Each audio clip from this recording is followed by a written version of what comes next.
Hello, Cherie Hanson here. Just checking the light in my glasses. Sort of fascinated by that for a moment.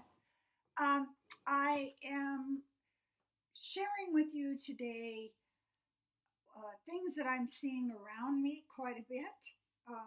I'm finding that the energy that's in the world right now is confusing people in a way that it's as if they landed on another planet and they're not used to the gravity. It's like a sci-fi show when you're going, oh, I took a step and then I just went up into the air, or I tried to take a step and I weighed 500 pounds. So our reality around us is changing almost palpably every single day. And it makes it really challenging as we are making our way through this. The old way of living, which we're so conditioned to, is we make a goal, we have an intention, we work toward that. We have some kind of form of protection in our job or our family or our class. And what we're seeing now is that the old methods of keeping ourselves safe, keeping ourselves in this gloriously protected way, just aren't working. And the other part of it is, it's like you're camping and they have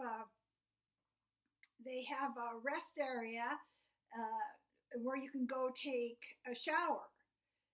So we get overburdened by all the stuff that's going on in our lives. And we want to go stand under some hot water and just feel things washing off of us, flowing away, being all right again.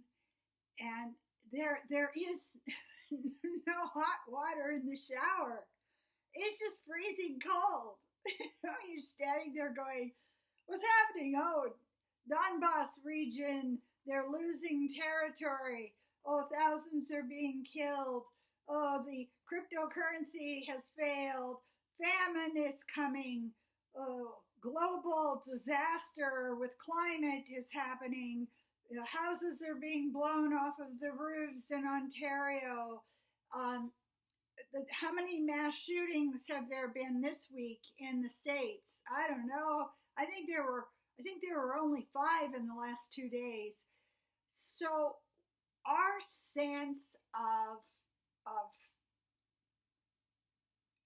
being at home and in a peaceful place and being in a place of comfort that comes from the outside world is failing us. It's failing us. So what are we left with? We're left on falling back into our center, our own sense of who we are.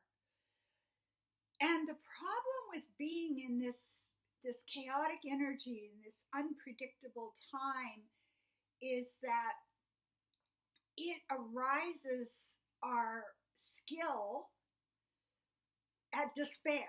It's like I'm going to get a certificate in the mail for being the most despairing person I've ever met. No, it's all going to hell in a handbasket or a jet car or some kind of spaceship. And we are now not only having this exterior chaos and confusion and sense of insecurity, but now what happens inside of us is we turn on ourselves. We become very, very vigilant about how we are flawed, how we are wrong, how that decision that I made was really bad. And the joke of this those are the two layers, the outside world, and then this tag match that you've got with your ego and your alternative self beating the crap out of you is the third layer, which is now I have to numb out. Now, what can I do to numb out? Oh, great, streaming services. I'm going to watch the Johnny Depp trial, or I'm going to watch, some sports event, or I have to find something that has a clear-cut winner and loser so that I can reassure myself that there is some predictability in the world. But the problem with the three layers of confusion is nowhere in that process of the three layers are we assuming responsibility for our own energy, for our own adult behavior, for our own mindfulness. So we get into a place where we're constantly second, third, and fourth guessing ourselves. What I find I can do that helps me a bit is I will ask my body. My body is so much better at knowing what's going on than I am. My mind, my intellect, my conditioning, it's no damn good. It's like trying to go for a walk with 5 puppies. It's just not effective. So I say to my body, what do you feel like today? And sometimes in this last 2.5 years, my body has said, I can't do it. I can't push through it. It's too much. I need to just lay down. I need to drink water. I need to be mindful in my food choices. My body calls out for support when the world is chaotic and when my mind is chaotic. And then we get into a place where we love ourselves on purpose. We love ourselves on purpose. How are you doing? I will ask myself. This is my ego. And I would just say, get lost. This is not a time for me to be grading myself. This is a time for me just to check in and ask, what do you need? Not how are you performing? Not how are you doing? Because we get into a place where we have to constantly be proving that we're somehow okay to ourselves. And when we get there, we're lost. We're absolutely lost. There's no way out of that. So I was thinking, the image that came to me this morning, which I thought was so interesting, it is like when I was in elementary school and 2 other kids had a jump rope and they were turning it. I'm not turning it. I have no control of it. But the name of the game is waiting for that moment when I can jump in to the cycle of the jump rope and be able to perform as I am supposed to perform. And it really just struck me with this image. The society and our values and our past history and our family and our culture has the ends of the jump rope.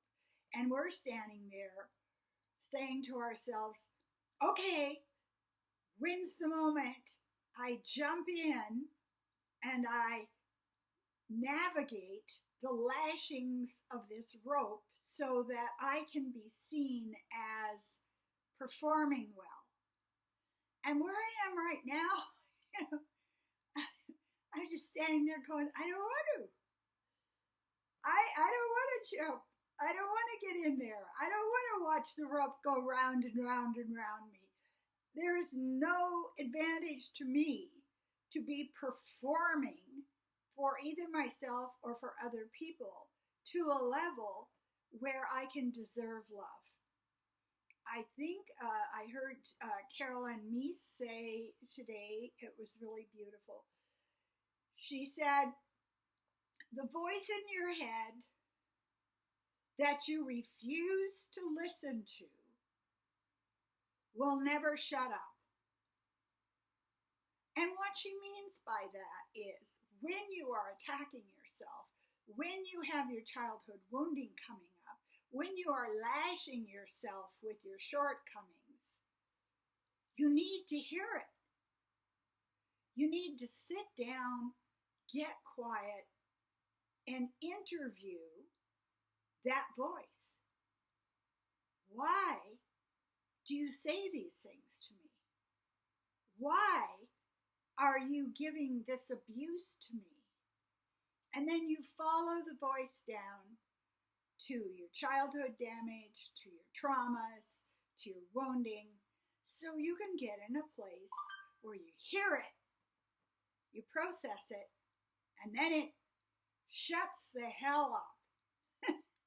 And that's the most we can hope for right now, is use our skills to get ourselves in a place where we love ourselves intentionally, exactly how we are. Flawed, human, emotional, frightened, all of it. We are the love that we seek in the world. And I have this crazy optimism that having this entire system around us fall in is not that bad a thing, because maybe then we can get back to the reason we're alive, which is to be compassionate and to be loving. And all of these other confusions of goals and competitions and striving for power and all the rest of it will show up exactly as it is. It's like watching a bridge fall in, and you say, why did the bridge fall in? Because it was not well designed. It wasn't meant to stand. I would love it if you would subscribe to my YouTube channel, if you would share my videos with other people. I have more and more clients every week. People are coming to me who are feeling very anxious, vibrating in fear, really sabotaging themselves, getting ill. And I have really thanked my practices and my studies because I'm able to help them. Do get a hold of me if you want a session. I work remotely. I don't need to be breathing on you. I don't need to breathe on you to be able to help you, okay? Anyway, get a hold of me. Thank you for listening.